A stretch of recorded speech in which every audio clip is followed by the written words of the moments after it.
Bago tayo mag-umpisa sa ating istorya, i-comment mo naman kung taga saan ka at anong oras ka nanonood ngayon. Malay mo, sa lugar mo rin nagsimula ang isang kwentong tahimik lang sa una, pero kalaunan ay yayanig sa puso ng maraming tao. Dahil minsan, ang taong laging nasa gilid, ang taong hindi napapansin, siya pala ang may pinakamalalim na sugat at siya rin pala ang may pinakamalaking dahilan para bumangon. Sa isang lumang bahay sa bayan ng San Laureano, nakatira ang pamilyang Amarante. Hindi sila pinakamayaman sa bayan pero kilala sila dahil sa dating pangalan ng angkan nila. Ang bahay nila ay may mataas na bakod, malaking sala at mga retrato sa dingding na puro tagumpay ng panganay na anak. Medalya sa school, certificate sa pageant, larawan kasama ang mga opisyal, larawan sa entablado, larawan habang pinapalakpakan ng tao. Halos lahat ng sulok ng bahay ay may bakas ng pangalan ni Mireya Amarante. Si Mireya ang panganay.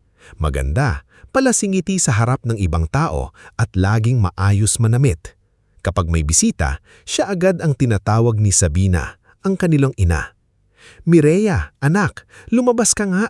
Nandito si Madam Corazon. Ipakita mo nga yung plaque mo sa Leadership Award.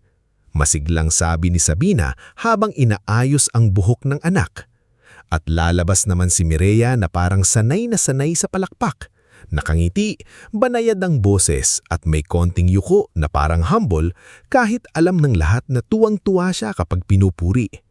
Hindi naman pong malaking bagay iyon, Tita Corazon, sasabihin niya. Ay naku, napaka-humble talaga ng batang ito. Bulalas ni Madam Corazon Veltri, ang kapitbahay nilang laging may hawak na pamaypay at laging may bagong chismis. Sabina, napakaswerte mo sa anak mong ito. At sa tuwing maririnig iyon ni Sabina, lilingon siya sa isang sulok ng bahay kung saan tahimik na nagwawali si Liora Amarante, ang bunsong anak. Kung lahat lang sana ng anak ko ganyan, malamig niyang sasabihin, sapat para marinig ni Liora. Hindi nasasagot si Liora, sanay na siya. Si Liora ay hindi pangit, hindi rin bobo, at lalong hindi tamad. Pero hindi siya katulad ni Mireya na kayang pumasok sa isang kwarto at agawin agad ang atensyon ng lahat. Si Liora ay tahimik. Mas gusto niyang makinig kaysa magsalita. Mas gusto niyang magbasa ng lumang diaryo kaysa makipag-selfie. Mas gusto niyang tumulong ng walang nakakakita kaysa mag-post ng kabutihan para purihin. Bata pa lang siya, ramdam na niyang may pader sa pagitan niya at ng sariling pamilya. Kapag si Mireya ang nagkamali, sasabihin ng kanilang ama na si Rinaldo, "Pagod lang ang ate mo, huwag niyo nang palakihin." Pero kapag si Liora ang nakabasag ng baso, kahit aksidente, ilang araw niyang maririnig ang sermon. "Wala ka nang ambag, dagdag gastos ka pa," madalas sabihin ni Rinaldo. Si Rinaldo Amarante ay dating kontraktor na ngayon ay nagpapanggap pa ring malakas ang koneksyon sa City Hall. Mahilig siyang makipagkamay sa mga opisyal, mahilig magpatawag ng handaan at mas mahilig magyabang tungkol sa mga plano niyang negosyo kaysa ayusin ang mga utang na unti-unti nang lumalaki. Para sa kanya, ang anak ay parang dekorasyon sa pangalan ng pamilya. Kung makintab, ipapakita. Kung may gasgas, itatago. At si Liora ang itinatago. Noong 16 na taong gulang si Liora, minsan siyang nanguna sa klase sa essay writing contest. Ang paksa noon ay tungkol sa kabataan at kahirapan. Hindi niya sinabi sa magulang niya noong una dahil takot siyang matawag na nagyayabang. Pero nang nalaman ng advisor niya at pinadalhan sila ng sulat, akala niya sa unang pagkakataon ay matutuwa sila. "Ma, nanalo po ako," mahina niyang sabi habang hawak ang certificate. Tinignan iyon ni Sabina. Pagkatapos ay tinupi lamang at inilagay sa ibabaw ng mesa. "Essay lang naman yan, Liora. Hindi yan tulad ng award ni Mireya sa leadership. Ang kailangan sa totoong buhay, presence, dating, hindi yung puro sulat-sulat." Ngumiti si Liora kahit masakit. "Opo, ma." Kinagabihan, habang abala ang lahat para sa recognition day ni Mireya, kinuha ni Liora ang certificate sa mesa. May maliit na tupi na sa gilid. Dinala niya iyon sa kwarto niya, inilagay sa loob ng lumang kahon kasama ng mga diaryo, lumang notebook at ilang liham na hindi niya ipinadala kahit kanino. Doon niya itinago ang mga bagay na nagpapatunay na minsan, kahit papaano, may nagawa siyang mabuti. Lumipas ang mga taon, lalong luminaw ang papel ng magkapatid sa bahay. Si Mireya ang pag-asa, si Liora ang problema. Si Mireya ang isinasama sa events, sa misa, sa reunion, sa picture-taking. Si Liora ang pinaiiwan para maglinis, maghugas, magbantay ng bahay o minsan ay magsuot ng simpleng damit para hindi raw agawin ng pansin sa ate. Pero may mundo si Liora sa labas ng bahay na hindi alam ng pamilya niya. Tuwing umaga, bago pa magising ng husto ang mga amarante, dumadaan si Liora sa lumang palengke ng San Loriano. Dala niya ang maliit na bayong na may pandesal, ilang pirasong prutas at minsan ay mga gamot na nabibili niya mula sa perang iniipon niya sa pagtahi at pag-aayos ng lumang damit ng kapitbahay. Doon niya nakilala si Mang Tino Balsote, dating guro sa public school na ngayon ay nagtitinda ng lumang libro at dyaryo sa maliit na pwesto malapit sa terminal. Maputi na ang buhok ni Mang Tino, mahina na ang tuhod pero matalas pa rin ang isip. "Maaga ka na naman, Liora," bati nito isang umaga habang inaayos ang tumpok ng lumang babasahin. "Dinaan ko lang po itong kape ninyo, Mang Tino. Baka hindi pa kayo nag-aalmusal." "Hindi ka ba hinahanap sa inyo?" Napangiti ng mapait si Liora. "Hindi naman po ako hinahanap dun. Napapansin lang kapag may mali." Natigilan si Mang Tino. Hinubad niya ang salamin at tinitigan ng dalaga. "Alam mo, Hiha, ang mga taong hindi pinapansin sa bahay, minsan sila ang mas nakakakita sa sakit ng mundo. Pero huwag mong hayaan na ang tingin nila sa iyo ang maging tingin mo sa sarili mo." Tahimik na yumuko si Liora. Gusto niyang umiyak pero pinigilan niya. Bukod kay Mang Tino, madalas din niyang puntahan si Aling Perla Suyat, labanderang mag-isang nagpapalaki sa apo nitong si Nico. Si Nico ay sakitin at madalas kapusin sa gamot. Hindi malaki ang naitutulong ni Liora, pero kapag may natitira siyang pera, bumibili siya ng vitamins, gatas o notebook para sa bata. "Ate Liora," minsang sabi ni Nico habang nakaupo sa bangkong kahoy, "paglaki ko po, gusto ko ring magbasa ng maraming libro gaya mo." "Wag lang basta magbasa, Nico," sabi ni Liora habang inaabot ang lumang storybook na binili niya kay Mang Tino. "Intindihin mo rin ang tao sa paligid mo. Doon nagiging tunay na matalino ang isang tao." "Parang ikaw po?" Napatawa ng mahina si Liora. "Hindi ako matalino." Biglang nagsalita si Aling Perla mula sa likod habang nagsasampay ng damit. "Matalino ka, Hiha. Hindi lang marunong tumingin ang pamilya mo." Hindi sumagot si Liora. Tumitig lang siya sa sahig. Ang mga salitang iyon, kahit simpleng-simple, ay parang mainit na kumot sa gabing matagal siyang giniginawa. Sa kabilang banda, lalong lumalawak ang pagpapakitang tao ni Mireya. May social media page siya na ang pangalan ay Mireya Moves. Doon niya pinupost ang sarili habang namimigay ng relief goods, habang nakikipagkamay sa matatanda, habang nakangiti sa mga bata. Pero ang hindi alam ng marami, karamihan sa mga eksenang iyon ay inayos ni Darvic Salcedo, isang event organizer na makinis magsalita at laging may suot na mamahaling relyo kahit hindi naman malinaw kung saan galing ang pera. "Image is everything, Mireya," sabi ni Darvic isang hapon habang nasa sala sila ng Amarante. "Hindi kailangang ikaw mismo ang gumawa ng lahat. Ang importante, ikaw ang maalala ng tao." Nasa kusina noon si Liora, naghuhugas ng baso. Narinig niya iyon pero hindi siya nagsalita. "Pero baka may magtanong kung saan napunta ang ibang donation," mahinang sabi ni Mireya. Ngumiti si Darvic. "Leave that to me. Ang tao, hindi nagche-check ng resibo kapag maganda ang picture." Tumawa si Mireya.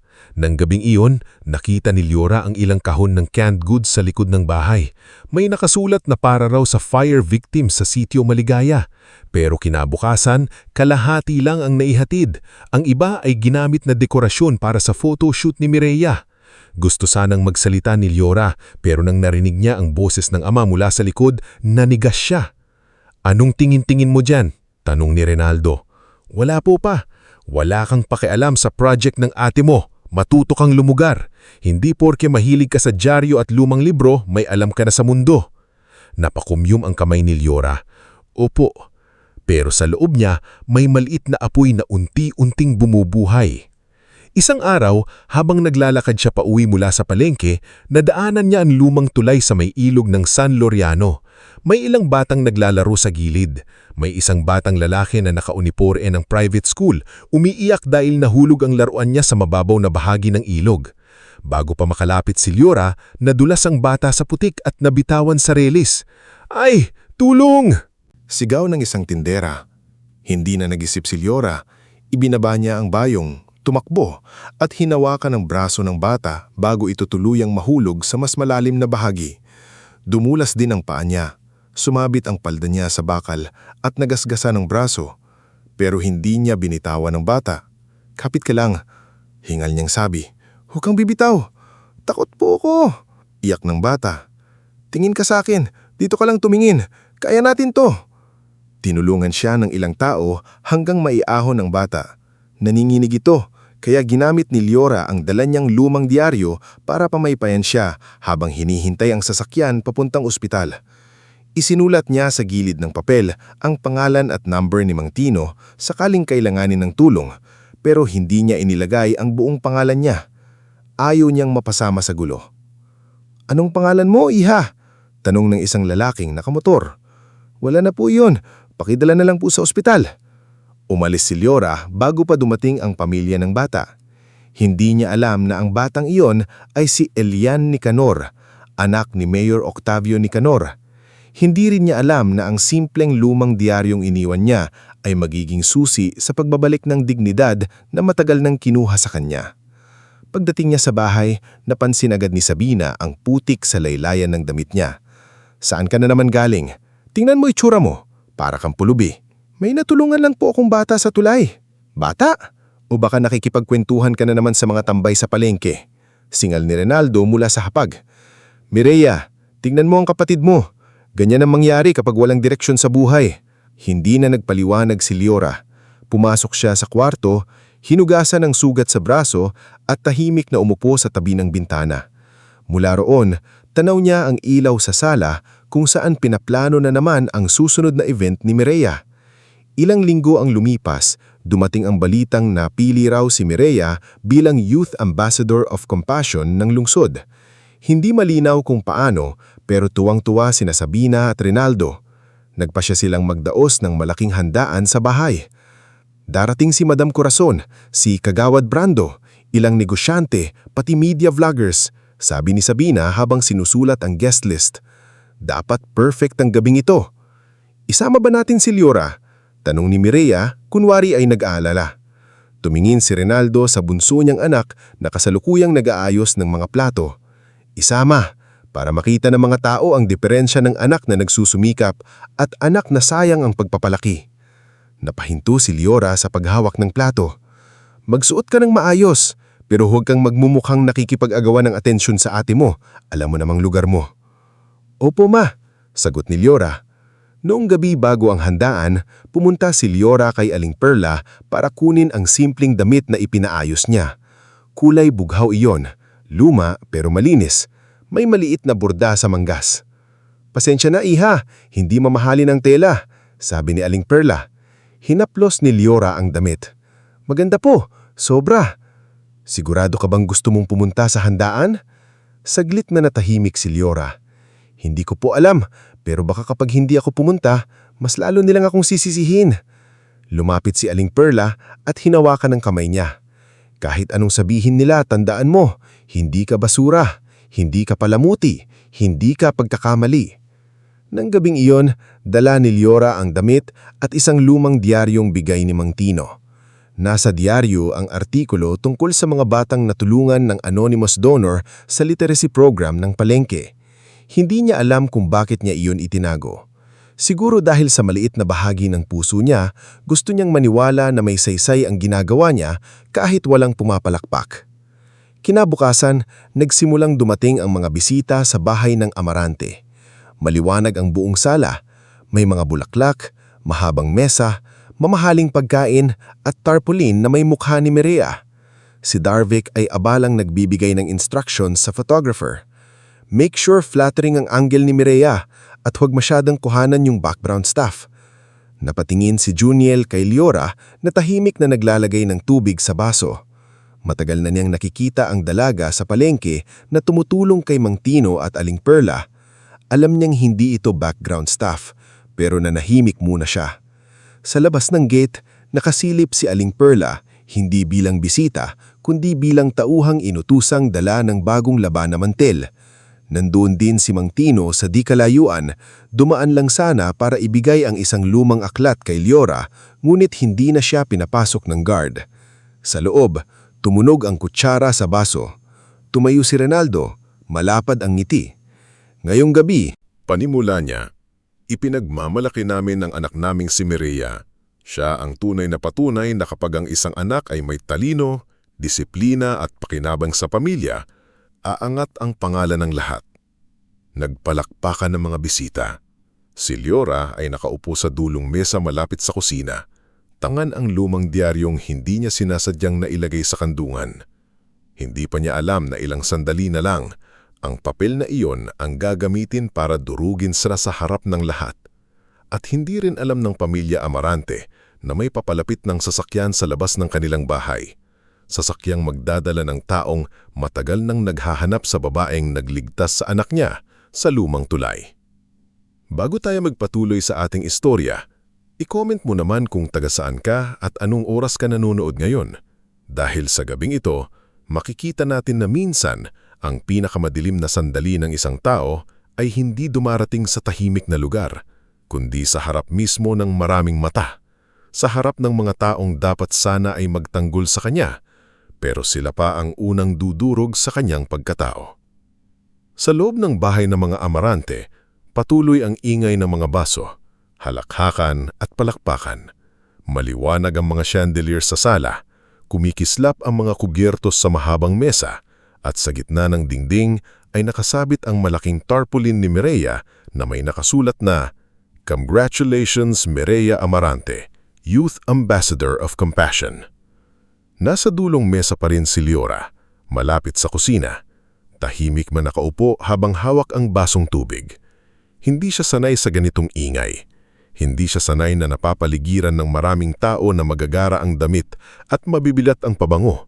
Pero mas lalong hindi siya sanay na nasa isang handaan siya na para sa sariling pamilya, pero pakiramdam niya ay hindi siya kabilang. Mula sa kinauupuan niya, kitang-kita niya si Mireya sa gitna ng sala. Nakasuot ito ng mamahaling cream gown, maayos ang buhok, at may ngitin parang matagal nang pinagpraktisan sa salamin. Katabi nito si Sabina na halos hindi magkamayaw sa pagpapakilala sa mga bisita. "Ito si Mireya, ang panganay namin," pagmamalaking sabi ni Sabina kay Madam Corazon at sa ilang negosyanteng bagong dating. "Napakabait niyan. Bata pa lang, ramdam na namin na may puso talaga siya para sa pagtulong." Napangiti si Mireya, bahagyang yumuko at nagsabing, "Ginagawa ko lang po ang kaya ko para sa bayan natin." "Ay, napakaganda na, napakabait pa," puri ni Madam Corazon habang nagpapaypay. Hindi katulad ng ibang kabataan ngayon na walang direksyon. Sa salitang iyon, hindi sinasadyang tumingin ang ilang bisita kay Leora. Para bang alam na nila kung sino ang tinutukoy. Para bang may nakasulat sa noo niya na siya ang kabiguang ipinapakita sa tabi ng tagumpay ng kapatid. Napayuko si Leora at hinigpitan ang hawak sa baso. Naramdaman niya ang malamig na tubig sa palad niya, pero mas malamig ang pakiramdam sa dibdib niya. Sa kabilang bahagi ng sala, abala si Darvic Salcedo sa pag-aayos ng mga anggulo para sa video coverage. May hawak siyang maliit na earpiece at tila siya ang direktor ng buong gabing yun. "Juniel," tawag niya sa photographer, "kuha ka ng candid shot ni Mireya habang nakikipag-usap sa mga bata. Dapat mukhang siyang natural. Huwag mong isama sa frame yung kalat sa may kusina." Tahimik na tumanggo si Juniel Sarmiento, pero imbes na sundan agad si Mireya, nakatingin siya kay Leora. Nakita niyang sinusubukang itong itago ang lumang diaryo sa ilalim ng mesa. Nakita niya rin ang maliit na sugat sa braso ng dalaga.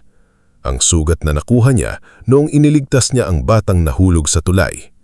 Alam ni Juniel ang nangyaring iyon dahil siya mismo ay nasa palengke nang kumalat ang balita tungkol sa babaeng hindi nagpakilala. Hindi niya lang sigurado noon kung si Leora nga iyon, pero habang nakikita niya ang kilos nito, ang pag-iwas sa papuri Ang tahimik na pagkalinga sa mga kasambahay na pagod na sa usina, unti-unti niyang naiintindihan. Hindi lahat ng tumutulong ay naghahanap ng kamera. Maya-maya, tumayo si Rinaldo sa harap nila ang microphone. Napalakas ang palakpakan. Umayos ng upo ang mga bisita. Si Sabina naman ay tumayo sa tabi ni Mireya habang tila pinipigil ang luha sa sobrang pagmamalaki.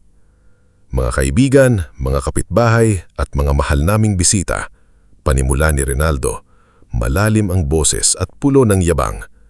Ngayong gabi, ipinagmamalaki natin hindi lang ang tagumpay ng aking anak na si Mireya, kundi ang patunay na sa tamang pagpapalaki, ang anak ay maaring maging karangalan ng pamilya.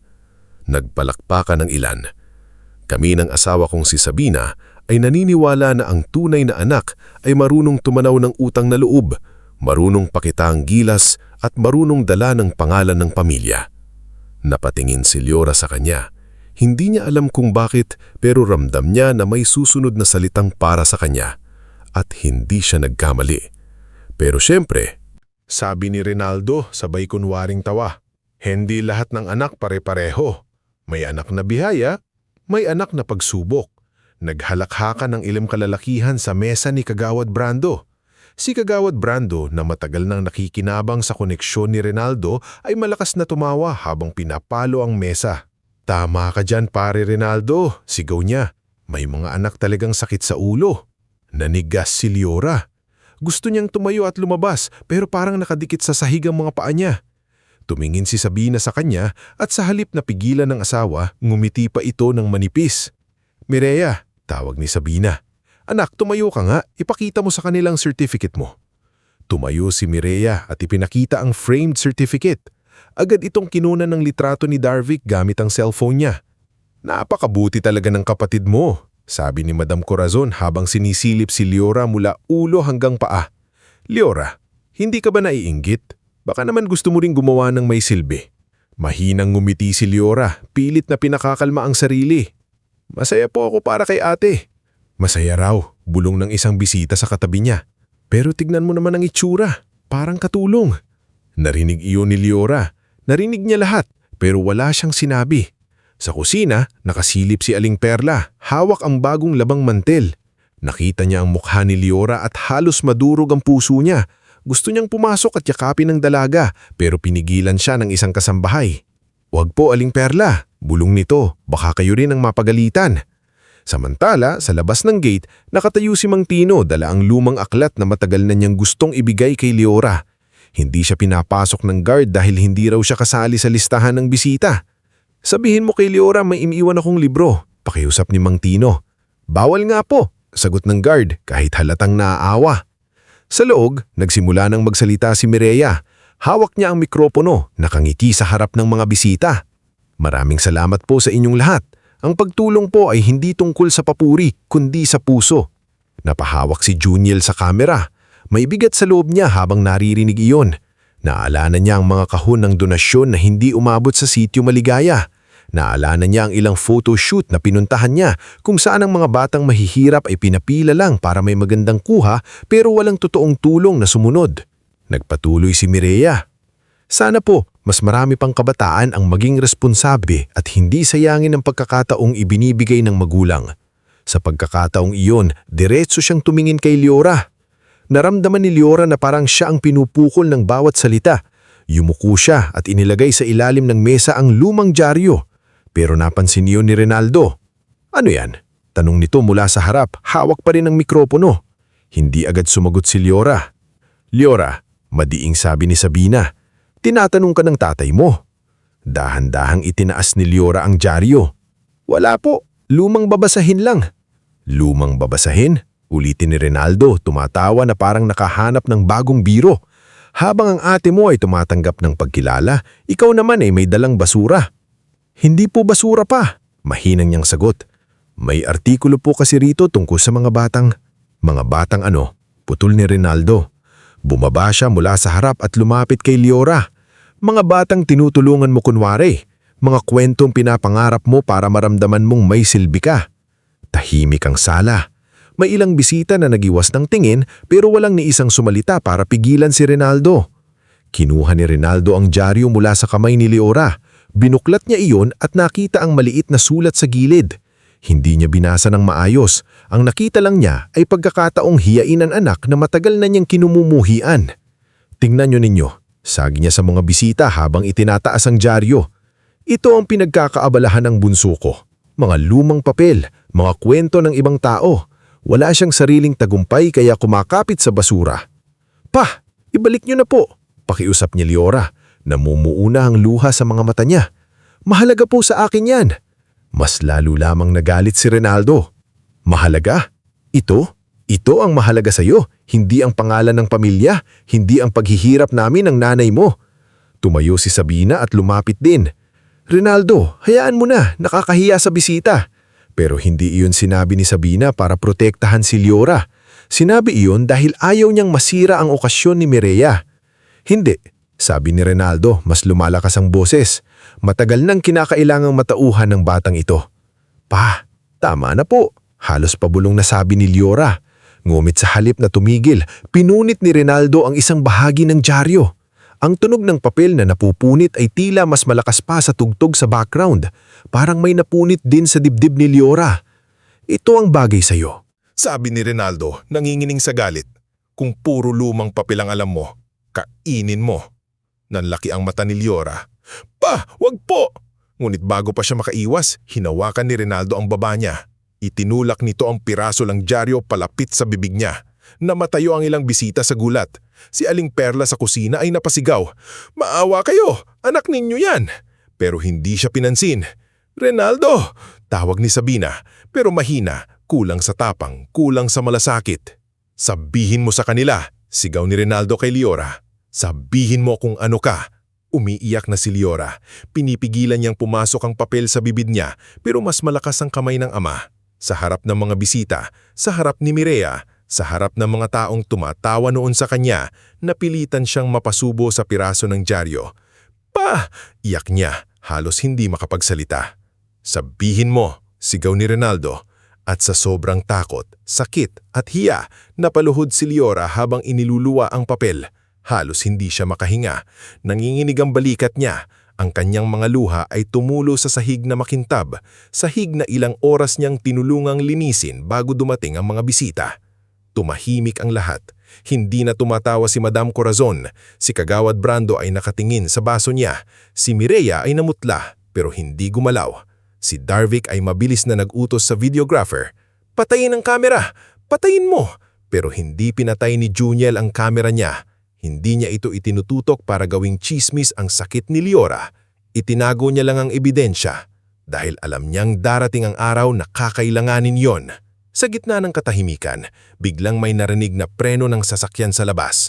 Sunod-sunod, hindi isa, kundi 3. Nagkatinginan ng mga bisita. Bumukas ang gate.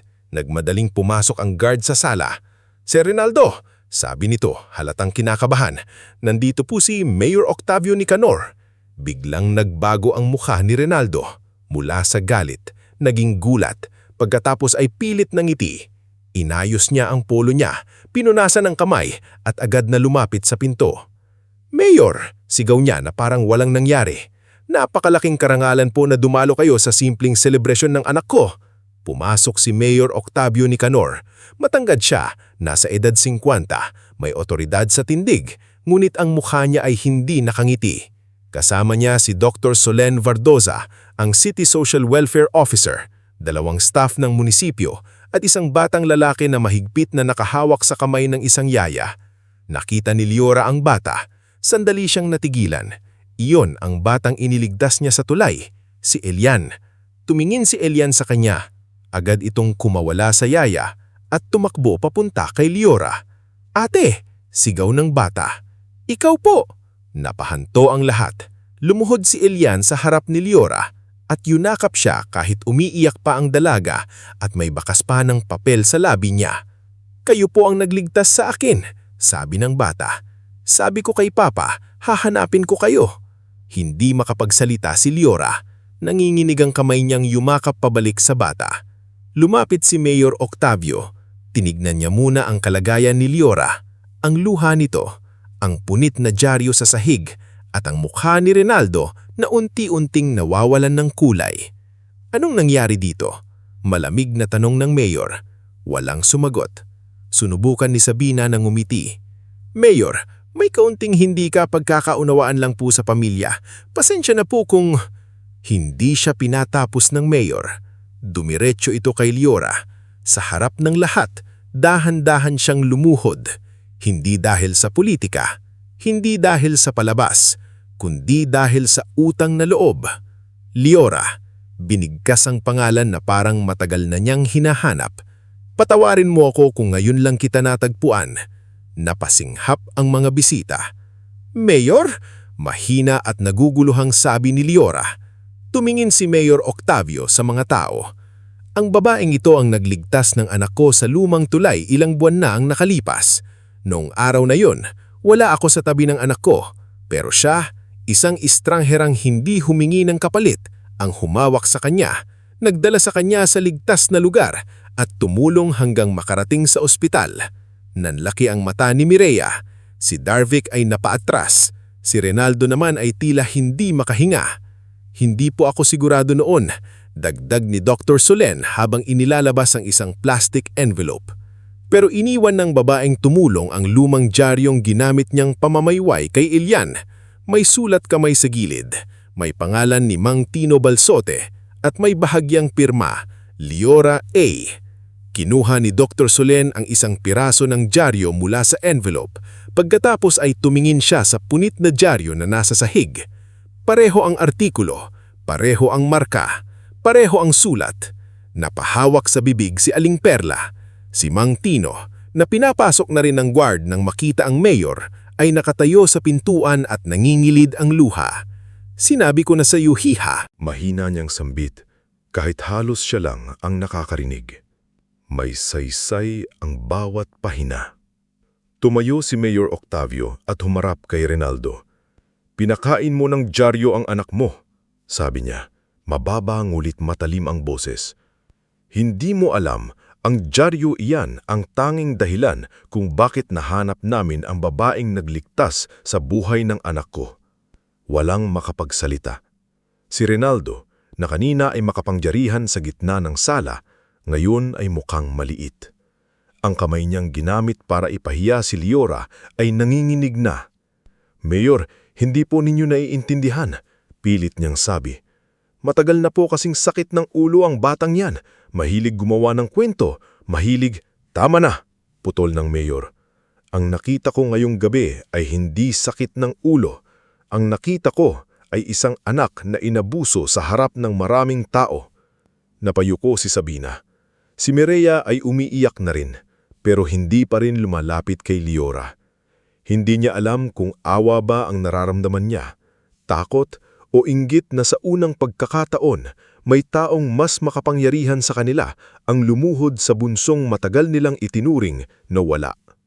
Lumapit si Dr. Solen kay Liora at inabot ang malinis na panyo. Liora, maaari ka naming dalhin sa ligtas na lugar ngayong gabi. Malumanay niyang sabi. Hindi mo kailangang manatili rito kung ayaw mo. Tumingin si Liora sa kanyang ina, sa kanyang ama, sa atin niyang si Mireya. Hinanap niya kahit isang senyales na may magsasabing, Anak, patawad. Pero ang nakita niya ay takot sa kahihiyan, hindi pagsisisi. Dahan-dahan siyang tumayo. Nanginginig ang tuhod niya, pero tumayo siya. Pinulot niya ang punit na bahagi ng dyaryo mula sa sahig, iyong natira sa papel na naging dahilan ng kanyang kahihiyan at pagkakakilanlan. Hindi ko po gustong sirain ang gabing ito, sabi niya. Halos paos ang boses. Pero pagod na po akong ako ang laging sinisira para lang gumanda ang pangalan ng iba. Walang sumagod. Huminga siya ng malalim at tumingin kay Dr. Solen. Sasama po ako. Sa sandaling iyon, may nagbago. Hindi pa tapos ang sakit. Hindi pa tapos ang laban, pero sa unang pagkakataon sa buhay ni Liora Amarante, hindi siya lumabas ng bahay bilang batang pinalayas ng hiyak. Lumabas siya bilang taong may dignidad na unti-unting binabalik sa kanya.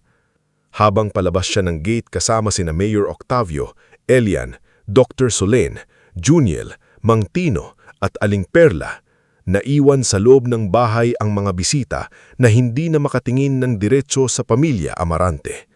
Ang tarpaulin ni Mireya ay naroon pa rin sa dingding, kumikislap sa ilaw, pero wala nang pumapalakpak. Bago tayo magpatuloy sa ating istorya, i-comment mo naman kung taga-saan ka at anong oras ka nanonood ngayon. Dahil sa parteng ito, makikita natin na hindi porke nakalabas ka na sa bahay na nananakit sa iyo ay agad nang tapos ang sakit. Minsan, ang pag-alis ay simula pa lang ng mas mahirap na laban, ang matutong tumayo nang hindi na humihingi ng pahintulot sa mga taong matagal kang pinaniwalang wala kang halaga. Tahimik ang biyahe palabas ng bahay ng mga Amarante. Sa loob ng sasakyan ng City Social Welfare Office, nakaupo si Liora sa likod, katabi si Dr. Solen Vardosa. Sa kabilang upuan naman ay si Elian, ang anak ni Mayor Octavio na ayaw bumitaw sa kamay niya. May bitbit pa rin si Liora na punit na bahagi ng dyaryo, nakatiklop sa palad na parang isang bagay na ayaw niyang mawala kahit ito mismo ang ginamit para ipahiya siya. Sa labas ng bintana, unti-unting lumalayo ang bahay na kinalakhan niya. Ang bahay na may malaking gate, ang bahay na punong-puno ng retrato ni Mireya, ang bahay na sa loob ng maraming taon ay tinawag niyang tahanan kahit bihira niyang maramdaman na anak siya roon. Ate Liora, mahinang tawag ni Elian. Napalingon siya sa bata. Bakit? Masakit pa ba po? Hindi agad alam ni Liora kung ang tinutukoy ng bata ay ang bibig niya, ang braso niya o ang dibdib niyang parang pinilas sa harap ng maraming tao. Gumiti siya ng mahina. Kaunti na lang, pero alam niyang hindi totoo iyon. Tumingin si Dr. Solen sa kanya. Hindi mapilit ang mata nito, hindi puno ng awa na nakakahiya. Kalmado lang, parang sanay makinig sa mga sugat na hindi agad nakikita. Liora, sabi nito, dadalhin muna kita sa Women's Assistance Residence. Ligtas doon, may sariling kwarto, may pagkain, may mga taong tutulong sa iyo habang nagpapasya ka kung ano ang susunod mong gagawin. Napahawak si Liora sa punit na dyaryo. Hindi mo ba nakakahiya? Baka sabihin ng mga tao tumakas ako sa pamilya ko. Hindi ka tumakas, mahinang sabi ni Dr. Solen. Umalis ka sa lugar na nananakit sa iyo. Magkaiba yun. Napayuko si Liora. Sa unang pagkakataon, may taong nagsabi sa kanya na may karapatan siyang lumayo. Pagdating nila sa residence, sinalubong sila ng malamlam na ilaw, malinis na bakuran, at amoy ng nilulutong aros kaldo. Hindi marangya ang lugar, pero tahimik. May ilang babaeng nakaupo sa beranda, may batang nagdodrawing sa maliit na mesa, at may matandang madre na nakasuot ng puting belo, ngulit matapang ang tindig. Ito si Sister Yuvana, pakilala ni Dr. Solen. Siya ang nangangasiwa rito. Lumapit si Sister Yuvana kay Liora. Tinitigan niya ang mukha ng dalaga, ang namumulang mata, ang tuyong luha sa pisngi at ang nanginginig nitong kamay. Anak, sabi ng madre, dito, hindi ka namin tatanungin agad kung bakit ka umiiyak. Papakainin ka muna namin. Kapag handa ka na, saka ka magsalita. Sa simpleng linyang iyon, halos bumigay ang tuhod ni Liora. Buong buhay niya, lagi siyang inuuna sa paliwanag, sa depensa, sa paghingi ng tawad kahit hindi niya kasalanan. Ngayon lang may nagsabing pwede muna siyang kumain, pwede muna siyang huminga. Sa maliit na dining area, ipinakilala siya kay Kezia Marfil, isang single mother na kasalukuyang nag-aaral ulit sa gabi habang nagtatrabaho sa umaga. Payat si Kezia, may malalim na bilog sa ilalim niyang mata pero masigla ang boses. Dito ka muna sa tabi ko, sabi ni Kezia habang inaabot ang mangkok ng aros kaldo. Huwag kang mahiya, lahat kami dito may pinanggalingang mabigat. Walang mas mataas, walang mas mababa. Nandoon din si Nardo Cuilatan, isang kusinerong dating palaboy na ngayon ay tumutulong sa residents kapalit ng training sa livelihood program. Malaki ang katawan ni Nardo, pero malambing magsalita. Dagdagan kuluya mo ate, tanong nito kay Liora. Nakakatulong yan kapag parang may nakabara sa lalamunan, minsan dahil sa sipon, minsan dahil sa luha. Hindi sinasadyang napangiti si Liora. Maliit na ngiti lang pero sapat para mapamsin ni Dr. Solen. Kinagabihan, binigyan si Liora ng maliit na kwarto. May kama, lumang kabinet at bintanang nakaharap sa puno ng gumamela. Hindi ito kasing laki ng kwarto ni Mireya sa bahay, pero sa unang pagkakataon, walang sisigaw ng labas ng pinto, walang magbubukas ng walang paalam, walang magsasabing istorbo siya. Umupo siya sa kama at inilabas ang punit medyaryo. Doon na bumuhos ang iyak niya. Hindi na niya pinigilan. Tinakpan niya ang bibig niya ng unan para hindi marinig ng iba, pero mas lalo lang siyang napahikmi. Bumalik sa isip niya ang mukha ni Rinaldo habang pinipilit siyang kainin ng papel. Ang mga matang umiwas lang tingin. Ang bibig ni Mireya na nakabukas pero walang salitang lumabas. Ang ina niyang si Sabina na mas nag-aalala sa kahihiyan kaysa sa sariling anak. Bakit hindi ninyo ako minahal ng tama? Bulong niya sa dilim. Walang sumagot. Pero kinaumagahan, may mahinang katok sa pinto.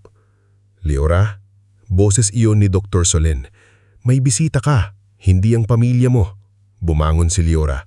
Inayos ang buhok at lumabas.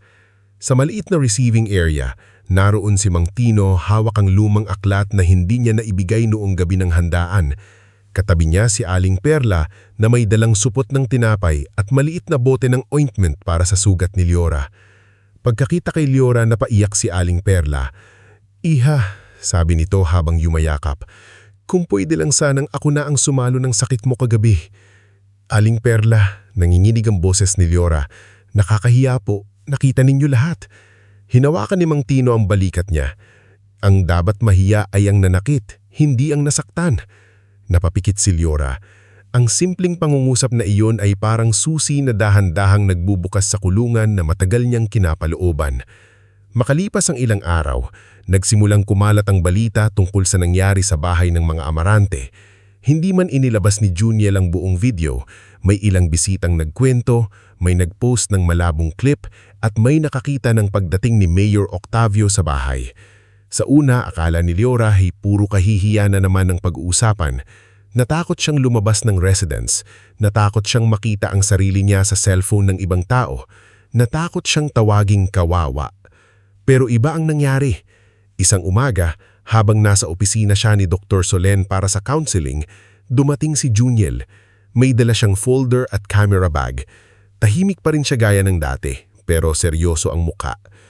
Leora, hindi ko ipinakalat ang kuha, pero may bahagi akong ibinigay kay Dr. Solen bilang ebidensya kung kailangan mong patunayan ng nangyari. Tumingin si Leora kay Juniel. Bakit mo ako tinulungan? Saglit na tahimik si Juniel. Kasi matagal ko nang kinakita sa palengke. Nakita kitang bumili ng gamot kay Nico. Nakita kitang magbayad ng utang ni Mang Tino sa butika kahit sinabi mong sukli lang iyon. Nakita kitang magturo sa dalawang batang hindi marunong magbasa sa gilid ng terminal. Huminga siya ng malalim. Hindi ka dapat maalala ng tao dahil sa ginawa sa iyo ng tatay mo. Dapat ka nilang makilala dahil sa ginawa mo para sa iba. Hindi nakasagot si Leora. Napaluha siya, pero ngayon ay hindi dahil sa hiya. Dahil may taong nakakita pala. May taong nakaalala. Sa sumunod na linggo, isa-isang dumating ang mga taong natulungan niya. Si Aling Perla, kasama si Nico na mas malusog na ngayon, ay nagbigay ng testimonya sa Social Welfare Office. Si Mang Tino ay nagdala ng listahan ng mga batang binibigyan ni Leora ng lumang libro. Isang tindera sa palengke na si Vevina ang nagkwento kung paanong minsang binantayan ni Leora ang pwesto niya nang isugod niya ang asawa sa health center. Pati si Manang Odessa, isang tahimik na mananahi, ay nagsabing si Leora ang lihim na nagbabayad ng school supplies ng pamangkin niya. Unti-unti, nabuo ang ibang larawan ni Leora sa mata ng mga tao. Hindi siya ang anak na walang silbi.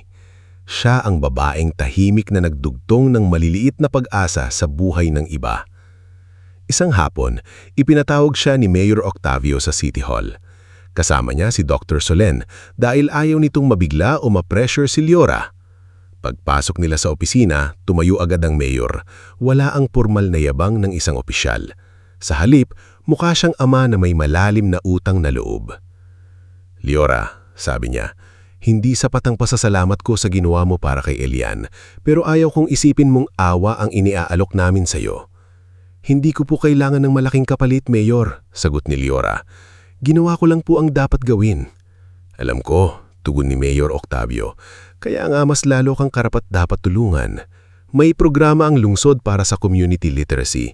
Kailangan namin ng assistant na marunong makipag-usap sa tao, lalo na sa mga pamilyang nahihiyang humingi ng tulong. Inirekomenda ka ni Dr. Solen at Mang Tino. Napatingin si Liora kay Dr. Solen. Ako po. Tumanggo ang doktora. Ikaw, may kakayahan ka, Liora. Kailangan mo lang ng espasyong hindi ka dinudurog araw-araw. Naglabas ang mayor ng folder. Kasama rin dito ang scholarship grant. Maaari kang mag-aral ng community development o kahit anong kursong gusto mong kunin. Hindi ito limos. Trabaho ito. Pag-aaral ito. Pagkakataon ito. Nanginginig ang kamay ni Liora nang tanggapin ang folder. Hindi ko po alam kung kaya ko. Lumapit si Dr. Solen. Hindi mo kailangang kayanin agad. Kailangan mo lang magsimula. At nagsimula nga si Liora. Sa unang buwan niya bilang community literacy assistant, mahiyain pa rin siya. Kapag may meeting, mas pinipili niyang umupo sa likod. Kapag pinapagsalita, nanginginig ang boses niya. Pero sa tuwing kaharap niya ang mga bata, ang mga nanay na hindi marunong magbasa ng forms at ang mga matatandang nahihiyang pumirma dahil hindi sila nakapag-aral, unti-unting bumabalik ang lakas niya.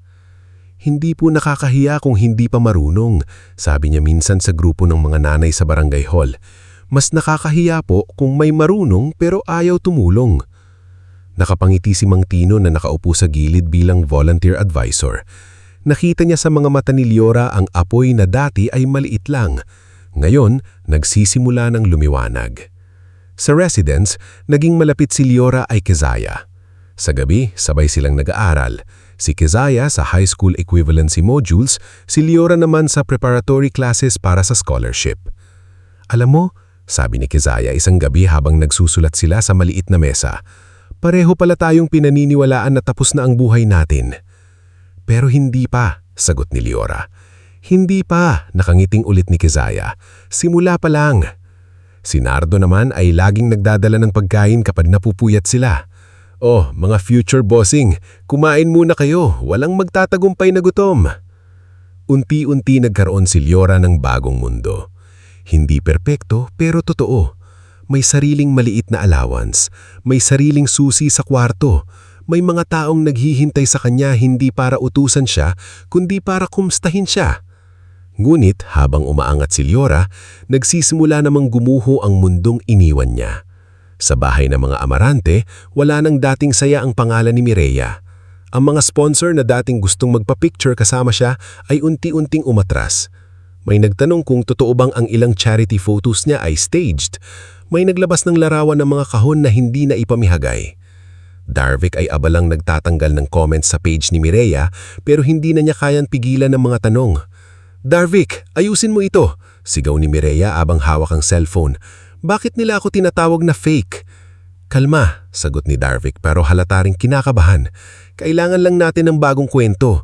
Kailangan nating ilipat ang sisi. Narinig iyon ni Rinaldo. Nakaupo siya sa sala, hawak ang diaryong may maliit na balita tungkol kay Liora at sa literacy program ng lungsod. Sa headline, nakasulat, "Babaeng nagligtas sa anak ng mayor, tutulong sa literacy program." Galit na galit niyang nilukot ang papel. Hindi pwedeng siya ang bida, sabi ni Rinaldo. Hindi matapos-tapos ang kahiyan natin dahil sa kanya. Dahil sa kanya? Tanong ni Mireya, nanginginig ang boses. Pa, kayo ang gumawa noon sa harap ng mga bisita. Matalim na tumingin si Rinaldo. Huwag mo kong pangaralan. Kung hindi dahil sa kapatid mong mahilig magpaawa, hindi tayo mapapahiya. Tahimik si Sabina sa tabi. Ilang araw na siyang hindi nakakatulog ng maayos, pero hindi pa rin sapat ang guilt niya para puntahan si Liora at humingi ng tawad. Mas nangingibabaw pa rin ang takot niyang bumagsak ang pangalan ng pamilya. Lumapit si Darvic kay Rinaldo at ibinaba ang boses. May paraan. Kung mapapalabas nating ginagamit lang ni Liora ang mayor para umasenso, babalik ang duda ng tao sa kanya. Tumingin si Rinaldo. Paano? May literacy fund, hindi ba? Sabi ni Darvic. Kung may lalabas na report na may nawawalang donasyon at pangalan niya ang ididikit doon, mawawala ang simpatya sa kanya. Natigilan si Mireya. Hindi, delikado yan. Delikado na tayo, sagot ni Darvik. At kung hindi natin siya pababagsakin, ikaw ang babagsak. Sa unang pagkakataon, hindi agad nakasagot si Mireya. Makalipas ang ilang araw, habang abala si Leora sa paghahanda ng reading session para sa mga bata sa barangay hall, dumating ang isang tauhan mula sa City Ethics Committee. May dala itong sobre. "Leora Amarante?" tanong ng lalaki. Tumayo si Leora. "Ako po." Iniabot nito ang dokumento. "Kailangan ninyong humarap sa preliminary inquiry. May natanggap na reklamo tungkol sa umano'y maling paggamit ng donasyon sa literacy program." Parang biglang nawala ang tunog sa paligid. Ang mga batang nagtatawanan, ang pahina ng librong binubuklat, ang boses ni Mang Tino, lahat ay lumabo. Binuksan ni Leora ang sobre. Nakita niya ang pangalan niya sa reklamo. Nanginginig ang kamay niya. Lumapit si Dr. Solen na kararating lang sa barangay hall. "Leora, ano iyan?" Hindi agad nakasagot si Leora. Tumingin siya sa mga batang naghihintay ng lesson, kay Mang Tino na nag-aalala, kay Kezia na kararating para tumulong sa attendance, at kay Juniel na hawak ang kamera para sana kunan ang unang araw ng reading project. Akala niya, nang umalis siya sa bahay ng mga Amarante, tapos na ang pinakamalalang gabi ng buhay niya. Pero ngayon, malinaw na hindi pa siya pinakakalawan ng mga taong gustong manatili siyang maliit. Huminga siya ng malalim, punasan ng luha bago pa ito tuluyang tumulo at hinawakan ng mahigpit ang sobre. "Hindi ako nagnanakaw," sabi niya. Mahina pero malinaw. Tumanggo si Dr. Solen. "Alam ko." Tumingin si Leora sa mga batang nasa harap niya. Sa unang pagkakataon, ang akot niya ay hindi na para sa sarili lamang. Takot siyang mawala ang program na nagsisimula pa lang tumulong sa kanila. Takot siyang masira ang tiwala na unti-unti pa lang niyang binubuo. Pero sa ilalim ng takot, may bago ng lakas. Kung gusto nila akong patahimikin, kailangan muna nilang harapin ang totoo.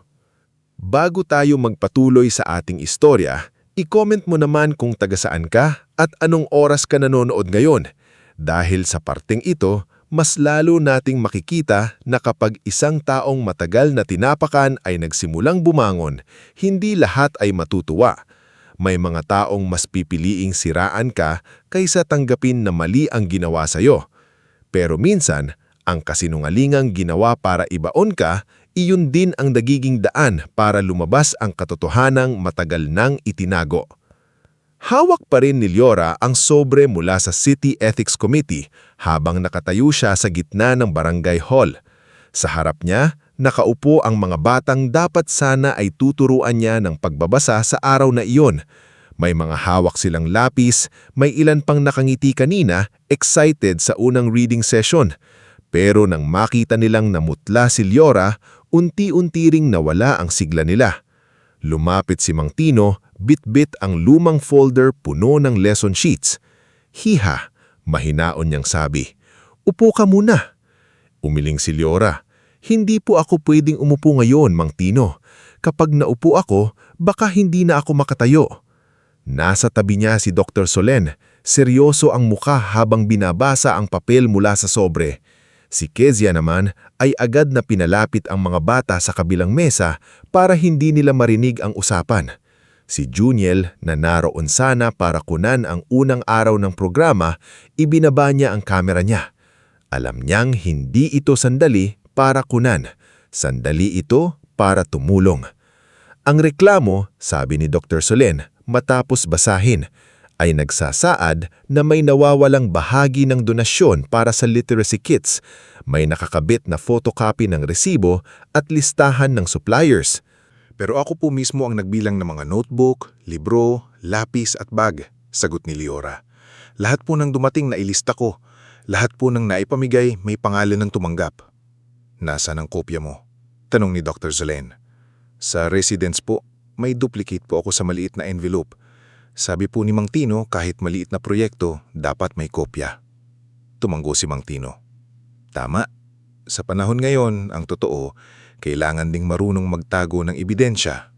Pinilit ni Liora na huminga ng maayos. Ramdam niyang bumabalik ang dating takot. Ang takot na kahit anong gawin niya, may taong sisigaw at sasabihing mali siya. Pero hindi na siya nasa bahay ng Amarante. Hindi na siya nag-iisa sa dulo ng mesa. Tutuloy po ba tayo sa reading session? Tanong ni Kezia, malumanay ngulit may pag-aalala. Tumingin si Liora sa mga bata. Nakita niya si Nico, ang apo ni Aling Perla, hawak ang lumang storybook na binigay niya. Nakita niya ang dalawang batang laging nasa terminal, ngayon ay nakasuot ng malinis na tsinelas at may sariling lapis. Kung aalis siya ngayon ng umiiyak, maaring isipin nilang tapos na ang programa bago pa ito magsimula. Dahan-dahan niyang itinupi ang reklamo at ibinigay kay Dr. Solen. Tuloy po tayo, sabi niya. Hindi naman kasalanan ng mga bata ang paninira sa akin. Napatingin si Juniel sa kanya. May nakita siyang bago sa tindig ni Liora. Hindi na iyon ang babaeng nanginginig lang sa kahihiyan. Nanginginig pa rin siya, oo. Pero ngayon ay may direksyon na ang takot niya. Hindi na siya basta nagpapalunod dito. Nang matapos ang reading session, agad silang bumalik sa Women's Assistance Residence. Sa maliit na kwarto ni Liora, binuksan niya ang cabinet at inilabas ang envelope na may label na Literacy Program Receipts and Distribution Logs. Maayos ang pagkakasunod-sunod ng bawat papel. May petsa, may pirma, may pangalan ng tumanggap, may litrato ng items bago ipamigay, may kopya ng text message mula sa opisina ni Dr. Solen tungkol sa delivery schedule. Liora, sabi ni Kezia habang nakatingin sa mga dokumento, grabe ka pala magtago ng records. Napangiti ng kaunti si Liora. Nung bata po kasi ako, lagi akong sinisisi kahit wala akong kasalanan. Natuto po akong magtago ng patunay. Sandaling tumahimik ang kwarto. Kahit si Nardo na nagdala ng mainit na kape, hindi agad nakapagsalita. Masakit pakinggan, sabi ni Nardo. Pero mukhang ang dating sakit mo ang naging proteksyon mo ngayon. Kinabukasan, nagtungo sila sa City Hall para sa preliminary inquiry. Maliit ang hearing room pero pakiramdam ni Liora ay parang buong bayan ang nakatingin sa kanya. Nandoon si Dr. Solen bilang opisyal na tumutok sa programa, si Mang Tino bilang volunteer advisor, si Juniel bilang saksi sa ilang dokumentasyon at si Kezia bilang tumulong sa attendance records. Sa kabilang bahagi ng silid, naroon si Darvic Salcedo, nakasuot na itim na blazer at may hawak na tablet. Kasama niya ang isang lalaking nagpakilalang representative ng isang supplier. Naroon din si Kagawad Brando, pilit na nakangiti na parang walang kinalaman sa lahat. Sa likod nila, tahimik na nakaupo si Mireya. Wala si Rinaldo sa unahan pero alam ni Liora na nasa likod siya ng planong ito. Si Sabina naman ay nasa pinakadulong upuan, nakayuko, mahigpit ang hawak sa bag. Ang chairperson ng committee ay si Attorney Celestino Vara, isang matandang abogado na kilalang istrikto at hindi madaling mauto. Miss Liora Amarante, ang reklamo laban sa inyo ay may kilalaman sa umanong discrepancy sa pondo at supplies ng Community Literacy Program. Naiintindihan niyo ba ang paratang? Opo, sagot ni Liora. Mahina pero malinaw. Pero hindi po totoo yun. Tumayo si Darvic. Attorney Vara, ang concern lang naman namin dito ay transparency. Ang lungsod ay nagbigay ng suporta sa isang taong halos walang background sa formal project management. Hindi ba dapat nating tanungin kung bakit may nawawalang supplies? Napatingin si Liora sa kanya. Ang lalaking dating nag-uutos kung aling anggulo kukunan si Mireya, ngayon ay parang siya pa ang tagapagtanggol ng katotohanan. May dala po akong records. Later, putol ni Darvic, nakangiting mayabang. Unahin muna natin ang complaint documents. Ipinakita niya ang mga resibo. Nakasaad doon na may biniling 200 reading kits mula sa supplier na Velcruz Educational Trading. Ngulit ayon sa reklamo, 145 lang ang naipamigay. May 60 kit na nawawala raw at pirma ni Liora ang nasa receiving document. Tinanggap ni Attorney Vara ang kopya at matagal itong tinitignan. Miss Liora Amarante, pirma niyo ba ito? Tinignan ni Liora ang dokumento. Sa unang tingin, kahiwig ng pirma niya. Pero may mali. Masyadong bilog ang letra L. Masyadong mahaba ang guhit sa dulo. Kamukha po, pero hindi po akin. Ngumiti si Darvic. Natural, yan ang sasabihin niya. Hindi siya pinansin ni Dr. Solen. Tumayo ito at naglatag ng sariling folder. Ate Vara, may original receiving documents po kami mula sa mismong procurement office. Ang supplier po na nakalista sa opisyal na record ay hindi Velcruz Educational Trading, kundi Sanorec Learning Supplies. 140 kits lang po talaga ang initial delivery dahil iyon ang approved quantity para sa pilot batch. Walang nawawalang 60 dahil hindi po iyon kasama sa unang release. Natahimik ang silid. Kinuha ni Ate Vara ang dokumento ni Dr. Solen at inihambing sa dala ni Darvic. Magkaiba ang supplier, sabi niya. Baka nagkaroon ng revised purchase, singit ni Kagawad Brando, bahagyang nauutal.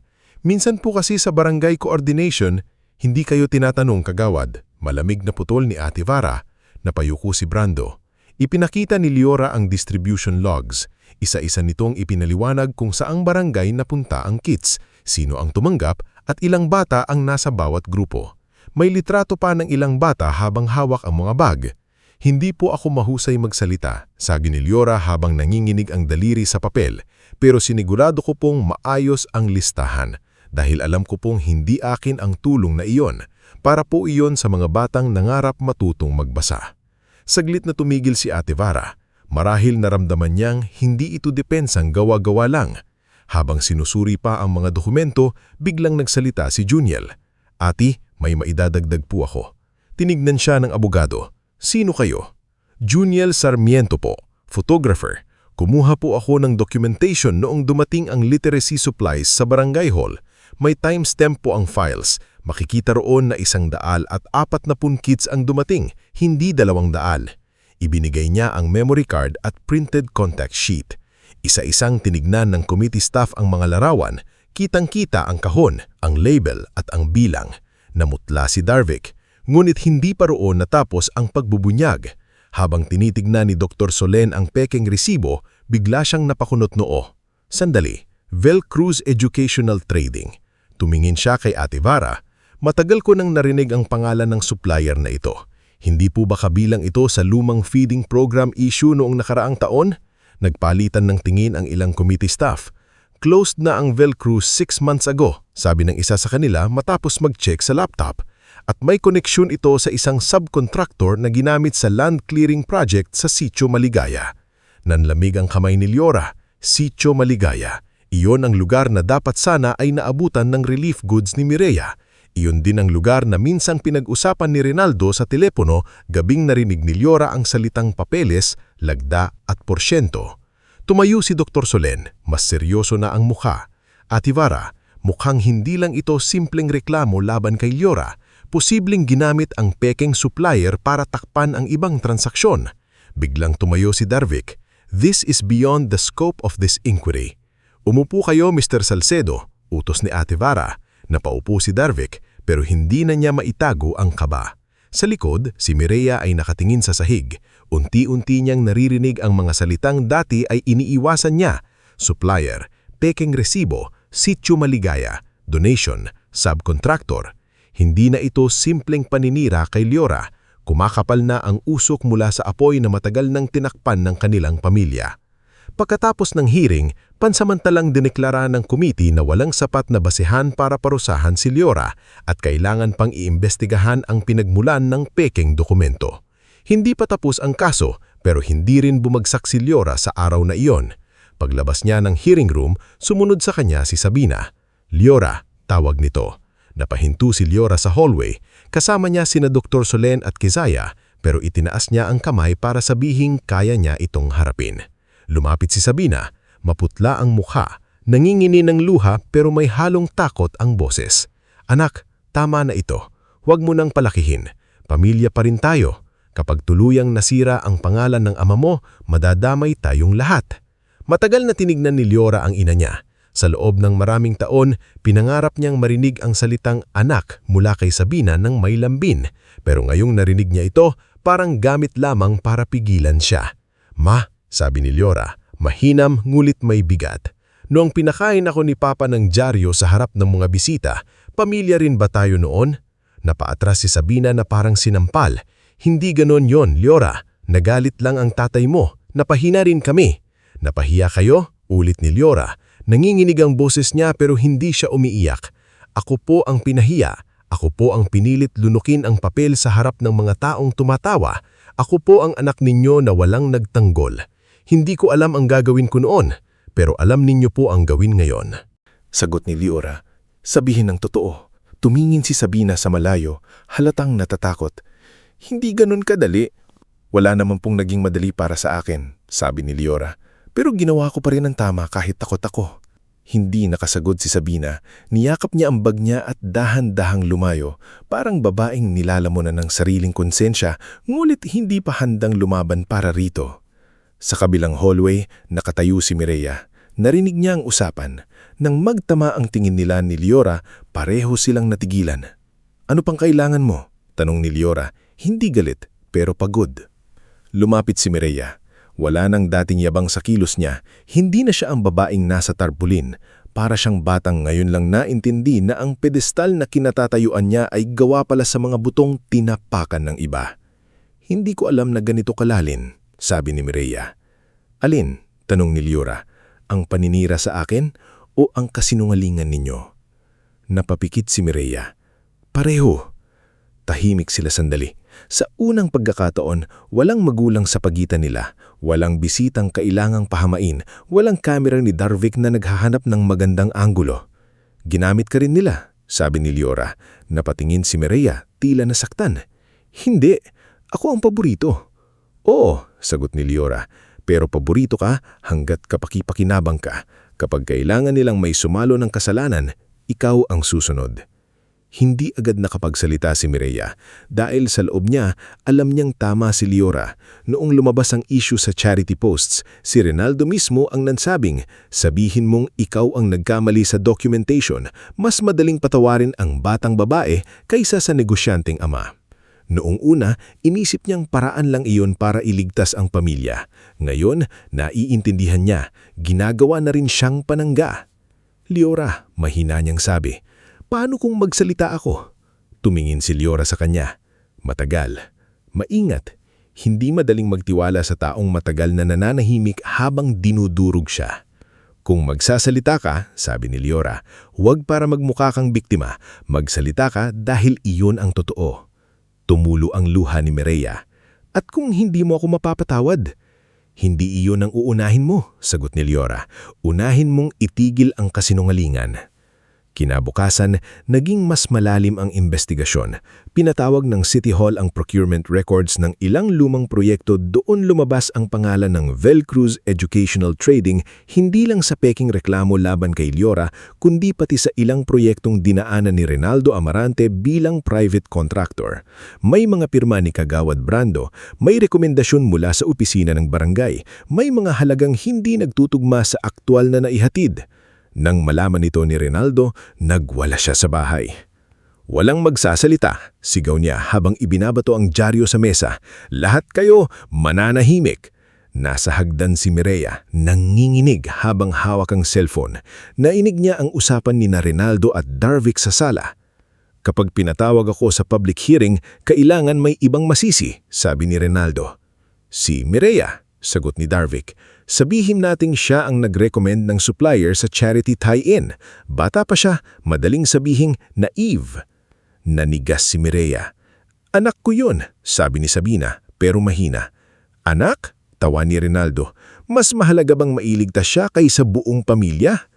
Doon tuluyang nabasag ang natitirang paniniwala ni Mireya na minahal siya ng ama ng walang kapalit. Hindi pala siya paborito dahil anak siya. Paborito siya dahil maganda siyang gamitin. Kinagabihan, palihim siyang pumunta sa residence. Hindi siya agad pinapasok ni Sister Yuvana. Pangalan? Tanong ng madre. Mireya Amarante. Tumaas ang kilay ni Sister Yuvana. Dito ka talaga nagpunta? Opo, kailangan kong makausap si Liora. Kung sasaktan mo siya anak, kahit madre ako, kaya kitang palabasin nang hindi gumagamit ng masasamang salita. Napaluha Mireya. Hindi ko po siya sasaktan. Pagod na po akong maging dahilan kung bakit siya nasasaktan. Tinawag si Liora. Nang makita si Mireya sa receiving area, huminto siya may pintuan. May hawak si Mireya na maliit na flash drive at isang brown envelope. Ano yan? Tanong ni Liora. Mga kopya ng email ni Darvic, ilang resibo ng charity events at recording ng usapan nila ni Papa kanina. Hindi ko alam kung sapat ito, pero totoo ito. Tahimik na kinuha ni Liora ang envelope, ngunit hindi niya binitawan agad ang tingin sa kapatid. Bakit ngayon? Tanong niya. Kumagat si Mireya sa labi. Ngayon ko lang naramdaman ang pakiramdam ng ginagamit at nahihiya ako dahil buong buhay mo, iyon ang naramdaman mo habang nanonood lang ako. Hindi yumakap si Liora, hindi niya sinabing ayos na ang lahat, hindi niya kayang burahin ang mga taong naranahimik sa isang gabi. Pero sinabi niya, kung totoo ang laman nito, makakatulong ito. Tumango Mireya, handa akong magsalita sa hearing. Kapag nagsalita ka, sabi ni Liora, walang atrasan. Alam ko. Sa sumunod na araw, dahil sa pinagsamang ebidensya ni na Dr. Solen, Juniel, Mang Tino at sa dokumentong dinala ni Mireya, itinakda ng lusod ang isang public hearing sa munisipyo. Hindi na ito simpleng inquiry tungkol sa literacy fund. Ito ay magiging pagdinig tungkol sa peking supplier, maling paggamit ng donasyon, staged charity projects at posibleng katiwalian sa ilang proyektong dinaanan ng pamilya Amarante at ni Kagawad Brando. Kumalat agad ang balita. Ang mga taong minsang tumawa kay Liora sa handaan ay ngayon ay gustong makita kung paano siya haharap sa buong bayan.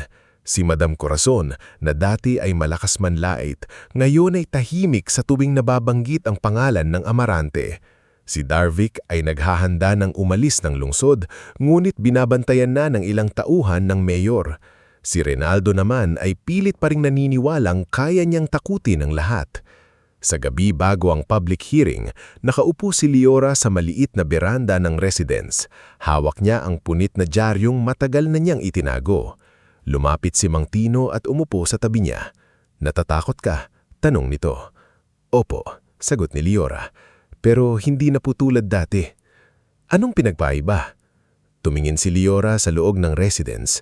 Naroon si Kezaya, tinuturuan si Nico magbasa. Si Nardo ay nagluluto sa kusina.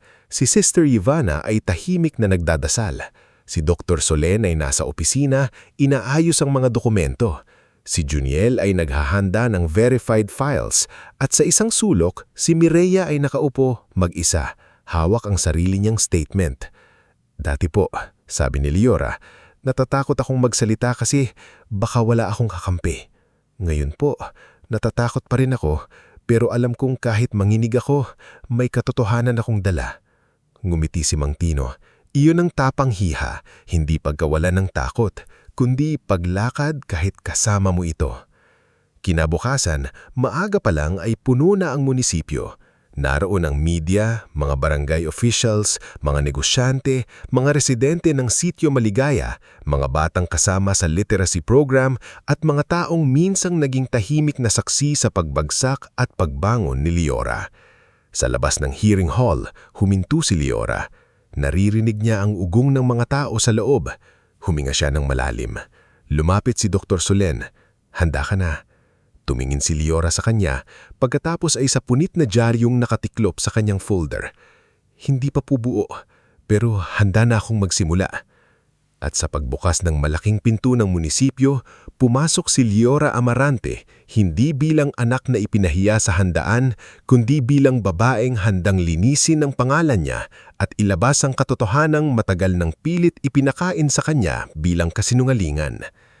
Bago tayo magpatuloy sa ating istorya, i-comment mo naman kung taga saan ka at anong oras ka nanonood ngayon. Dahil sa huling parte ng kwentong ito, makikita natin na ang tunay na katapusan ay hindi laging nangangahulugan na mabubura ang sakit. Minsan, ang katapusan ay ang araw na hindi ka na nagpapakulong sa ginawa sa iyo ng iba. Ang araw na kaya mo nang tumingin sa nakaraan, hindi para bumalik doon, kundi para patunayan sa sarili mong nalampasan mo iyon. Pagbukas ng malaking pinto ng munisipyo, sabay-sabay na napalingon ng mga tao kay Liora Amarante. Hindi siya pumasok na nakayuko gaya ng dati. Hindi rin siya pumasok na may yabang o galit sa mukha. Simple ang suot niya, puting blouse, mahabang paldang kulay abo at lumang sapatos na maingat niyang nilinis noong gabi. Sa kamay niya ay hawak ang isang folder. Sa loob noon ay mga dokumento, litrato, listahan at ang punit na diaryong naging simbolo ng gabing muntik ng durugi ng pagkatao niya. Sa gilid niya ay si Dr. Solen Vardosa, matatag ang tindig. Kasunod nila sina Mang Tino Balsote, Kezaya Marfil, Nardo Quilatan, Aling Perla Suyat at si Juniel Sarmiento na dala ang maayos na kopya ng video files at documentation. Sa likuran, naroon si Sister Ivana, tahimik na nagdadasal habang nakatingin kay Liora na parang isang anak na hinahayaan niyang lumakad mag-isa pero handang saluhin kung kailangan. Sa harap ng hall, nakaupo si Mayor Octavio Nicanor. Hindi siya ang mamumuno sa pagdinig upang maiwasan ang anumang akusasyon ng paboritismo, pero naroon siya bilang ama ni Elian at bilang saksi sa kabutihan ni Liora. Nasa tabi niya si Elian, mahigpit na hawak ang maliit na laruang kotse na muntik na niyang habulin noon sa tulay. Sa kabilang bahagi ng silid, naroon sina Renaldo at Sabina Amarante. Si Renaldo ay nakasuot ng pormal na Amerikana pero hindi maitago ng damit ang nanginginig na panga niya. Si Sabina naman ay maputla, namumugto ang mata at halatang ilang gabi nang hindi nakakatulog. Sa likuran ila ay si Kagawad Brando, pawisan kahit malamig ang aircon. Wala si Mr. Darvic Salcedo sa kanyang upuan at iyon agad ang napansin ng lahat. Nasaan si Mr. Darvic Salcedo? Tanong ni Ate Celestino Variana, ang chairperson ng hearing. Nagkatinginan ng mga tao.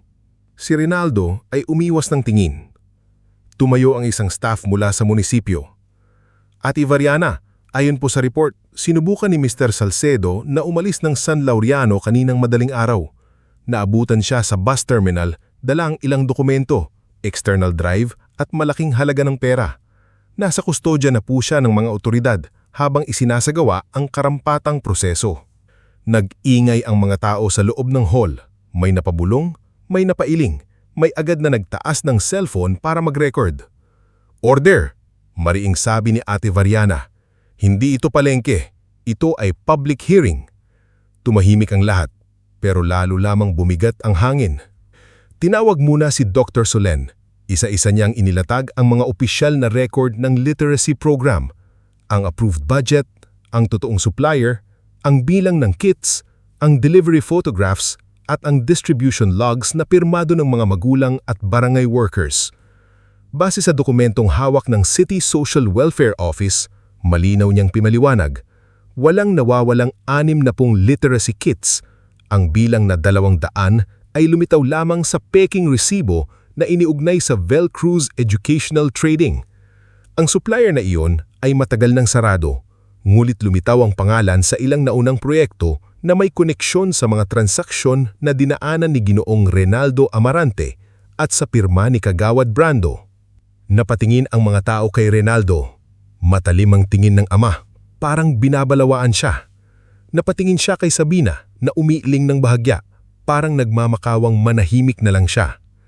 Pagkatapos ay tinawag sina Aling Perla, Mang Tino, Kezaya, Nardo at ilang magulang ng mga batang kasama sa literacy program. Isa-isa silang nagsalita.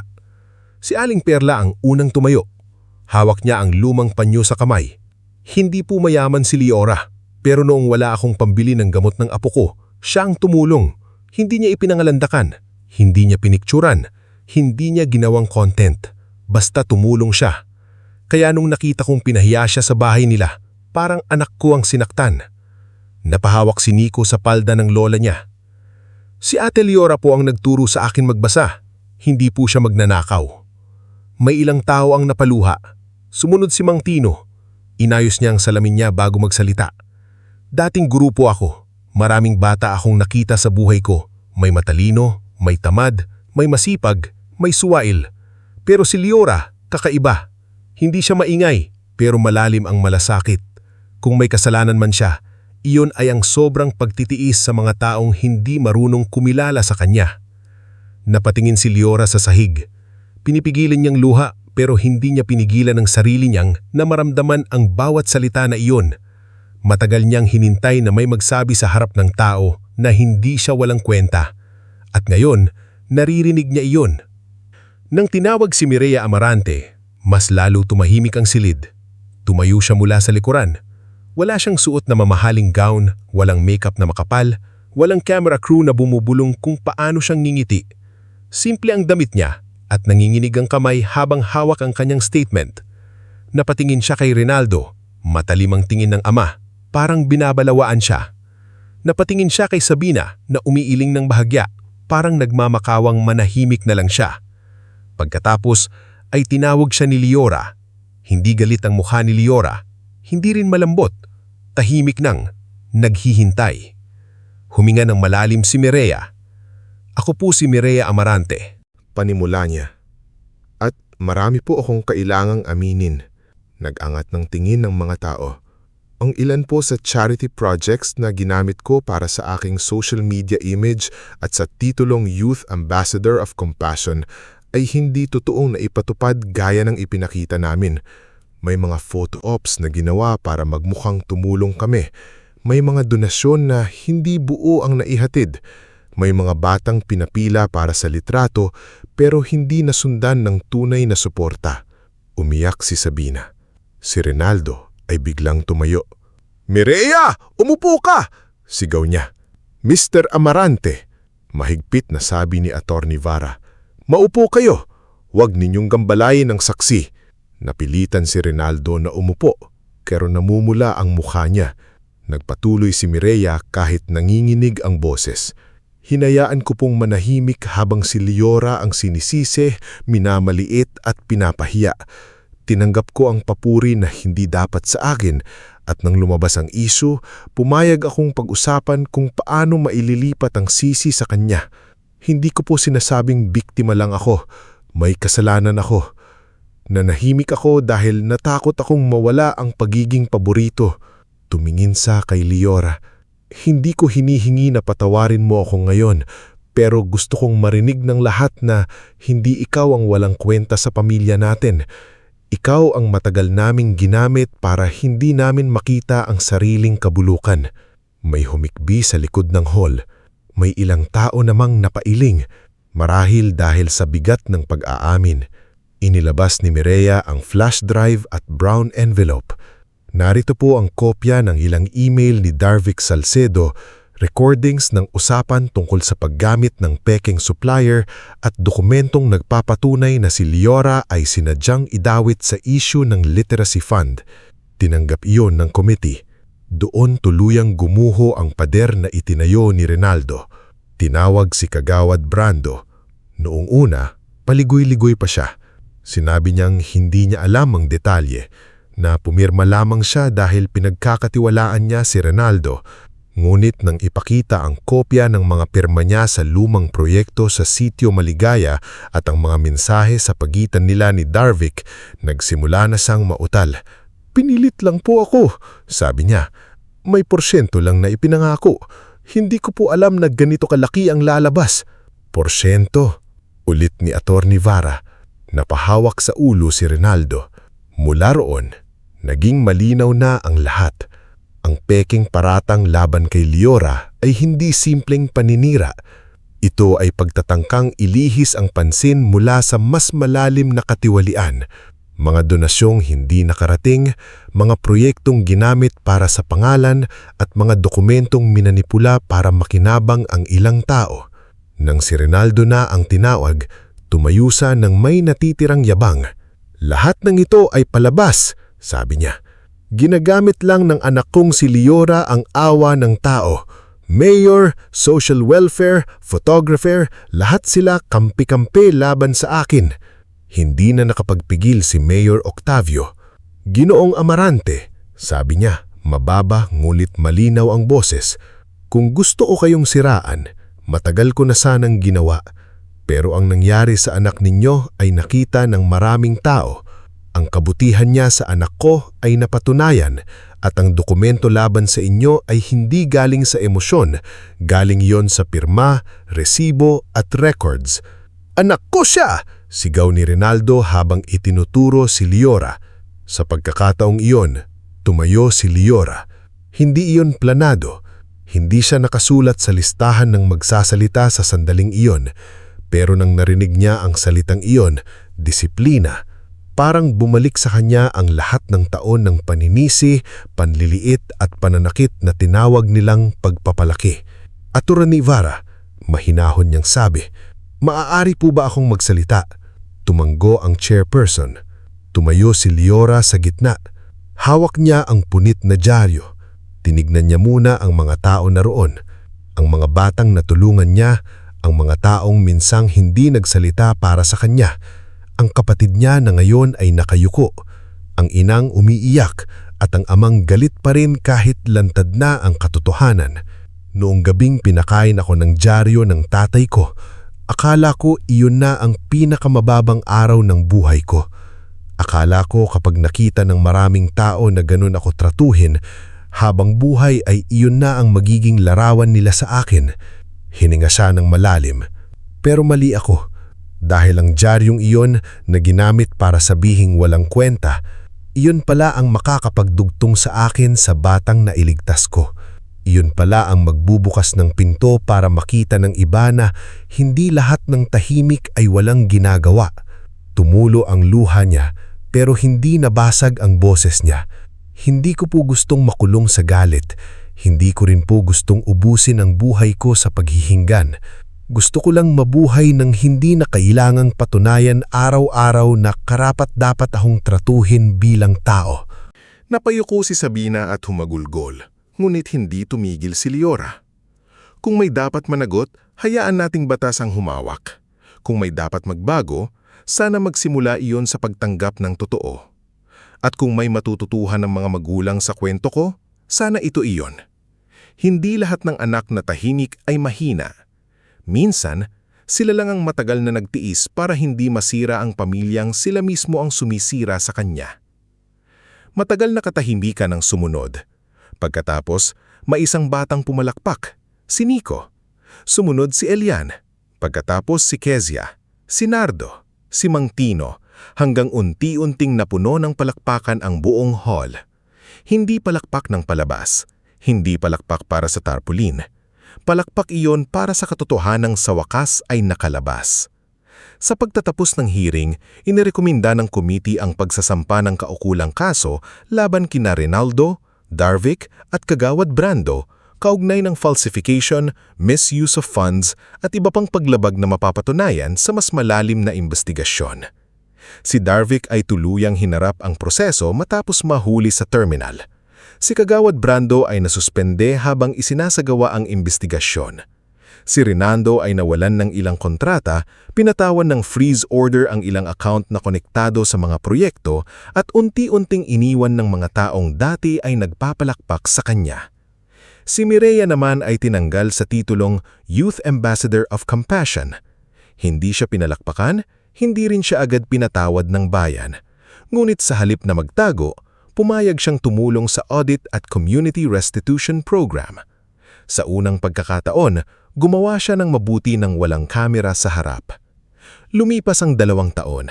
Ang dating maliit na reading session sa Barangay Hall ay naging isang tunay na community center na tinawag na Bukas Pahina Center.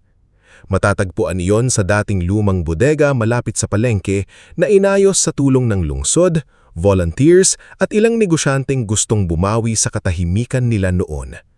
Sa harap ng center ay may maliit na karatula. Bukas Pahina Center para sa bawat batang gustong matutong bumasa at bawat taong gustong magsimulang muli.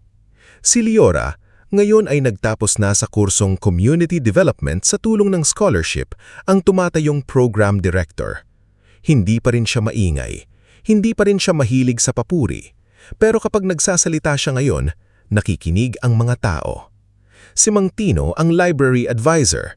Sa bawat batang pumapasok, sinasabi niya, pumili ka ng aklat, hindi kailangang bago para baguhin ang buhay mo. Si Kezia, matapos makapasa sa equivalency exam, ang livelihood coordinator. Tinuturuan niya ang mga nanay gumawa ng simpleng negosyo at magbasa ng kontrata bago pumirma. Si Nardo naman ang namamahala sa community kitchen, kung saan araw-araw ay may lugaw, tinapay at mainit na kape sa mga batang nag-aaral at matatandang dumadalaw sa literacy class. Si Juniel ay naging official documentation volunteer ng center. Hindi niya kinukunan ng tao para gawing kawawa. Kinukunan niya sila para ipakita kung paano sila bumabangon. Si Dr. Sulain ay patuloy na gumagabay sa programa. Si Mayor Octavio naman, matapos ang termino niya, nanatiling supporter ng center bilang pribadong mamamayan. Si Elian, mas matangkad na ngayon, ay madalas magdala ng mga librong pambata at lagi pa ring tinatawag si Liora na ate. Isang hapon, nagdaos ng maliit na seremonya para sa pagbubukas ng bagong silid-aklatan ng Bukas Pahina Center. Hindi ito marangya tulad ng handaan ni Mireya noon. Walang chandelier, walang mamahaling catering, walang malaking tarpaulin na mukha ng iisang tao. Sa halip, may banderitas na gawa ng mga bata, mesa ng pandesal at kape, at mga upuang hiniram mula sa barangay chapel. Ngulit para kay Liora, mas maganda iyon kaysa anumang handaan sa bahay ng Amarante. Habang nag-aayos siya ng mga libro, lumapit si Sister Yuvana. "Nakakabahan ka?" tanong ng madra. Napangiti si Liora. "Kaunti po, pero hindi na tulad noon." "Maganda," sabi ni Sister Yuvana. "Kapag wala ka ng kaba, baka politika ka na." Napatawa si Liora. Bihira siyang tumawa ng buo noon. Ngayon, hindi na siya nagugulat kapag kaya na niya. Maya-maya dumating si Mireya. Simple ang suot niya, puting polo, maong at flat shoes. Wala siyang hawak na photographer. Wala rin siyang hawak na bouquet para magmukhang dramatic. Isang kahon ng mga libro lang ang dala niya, maingat na binuhat mula sa tricycle. Lumapit si Liora. "Hindi ito sponsored," sabi ni Mireya. Halatang kinakabahan. "Binili ko mula sa sweldo ko sa maliit na trabaho sa cooperative. Hindi marami, pero baka makatulong." Tinignan ni Liora ang kahon. May mga storybooks, workbooks, at ilang notebooks. "Salamat," sabi niya. Saglit na natahimik si Mireya. "Alam kong hindi sapat." "Hindi nga," mahinang sagot ni Liora. Napayoko si Mireya. Pero idinagdag ni Liora, "Pero simula iyan." Napatingin si Mireya sa kanya, nangingilid ang luha. Hindi sila nagyakap, hindi pa ganon kadali. Pero sa pagitan nilang dalawa, may maliit na tulay na nabuo. Hindi para burahin ang nakaraan, kundi para hindi na ito maulit. Sa di kalayuan, dumating si Sabina. Matanda na ang itsura niya kumpara noon. Wala na ang dating taas ng noo. Wala na rin ang boses na madaling manisi. Tumigil siya sa may gate. Tila hindi sigurado kung may karapatan siyang pumasok. Nakita siya ni Liora. Lumapit si Sabina. Nanginginig ang kamay. "Liora." Tahimik ang paligid. Pati si Mireya ay napaatras upang bigyan sila ng espasyo. "Hindi ako pupunta rito para pilitin kang bumalik," sabi ni Sabina. "Hindi rin para sabihing kalimutan mo na ang lahat. Alam kong huli na ang maraming bagay. Pero gusto kong sabihin sa harap mo, hindi ka walang kwenta. Hindi ka kailanman naging walang kwenta. Ako ang naging bulag. Ako ang naging duwag." Matagal na tumingin si Liora sa ina. May bahagi ng puso niyang gusto pa ring umiyak, tulad ng batang naghihintay ng yakap. Pero may bahagi rin niyang alam na hindi lahat ng sugat ay kailangang ibalik sa pinanggalingan para gumaling. "Pinapatawad ko po kayo, Ma," sabi niya, mabagal at malinaw. "Pero hindi ibig sabihin nun babalik ako sa dati." Tumanggo si Sabina habang umiiyak. "Naiintindihan ko. Gusto ko pong maging payapa," dagdag ni Liora. "At para maging payapa ako, kailangan kong manatili sa buhay na binuo ko rito." Hindi na nagtalo si Sabina. Sa unang pagkakataon, hindi niya ginamit ang salitang pamilya para itali si Liora. Tumanggo lamang siya at marahang nagsabing, "Salamat dahil pinakinggan mo ako." Nang magsimula ang programa, tinawag si Liora sa harap. Nasa unang hilera sina Mang Tino, Aling Perla, Nico, Kezia, Nardo, Juniel, Dr. Solen, Mayor Octavio, Elian, Sister Ivana, Mireya at Sabina. Ang mga taong ito sa iba't ibang paraan ay naging bahagi ng pagdudugtong muli ng buhay niya. Hawak ni Liora ang punit na dyaryo na ngayon ay nakalagay sa maliit na frame. Hindi para sambahin ng sakit, kundi para alalahanin kung paano niya ito nalampasan. "Ito," sabi niya sa harap ng mga bata, "ay piraso ng lumang dyaryo. Minsan, ginamit ito para ipahiya ako, pero ngayon, inilalagay ko ito rito para maalala natin na kahit ang isang pirasong papel na akala ng iba ay basura, pwede pa ring maging simula ng bagong kwento." Tinuro niya ang mga libro sa likod niya. Bawat pahina, may pagkakataong magbago ang buhay. Bawat bata, may karapatang matuto.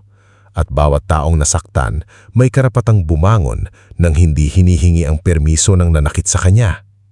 Nagpalakpahan ang lahat. Sa huling bahagi ng seremonya, si Nico ang unang pumasok sa bagong library. Kinuha niya ang isang libro at binasa ng malakas ang unang pangungusap. Hindi perpekto ang pagbabasa niya. May mali sa bigkas, may paghinto. Pero walang tumawa. Lahat ay naghintay.